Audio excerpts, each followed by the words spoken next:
আজকে যে জিনিস সে বার্তা নিয়ে আমরা চলবো। আর হিন্দুদের জায়গাটা সবসময় উপরের দিকে থাকতে হবে আমাদের।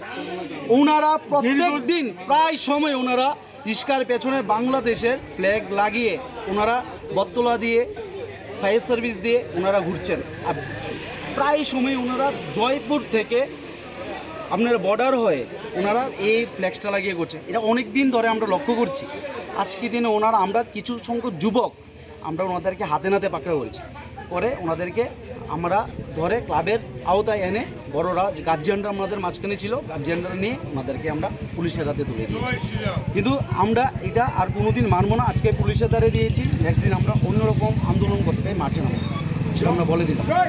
আজকে যারা আছে হিন্দু সম্প্রদায়ের যারা আছে তারা খুব মর্মাহত, দুঃখিত যে হিন্দুদের উপর আক্রমণ হয়ে যেই এত তো আজকে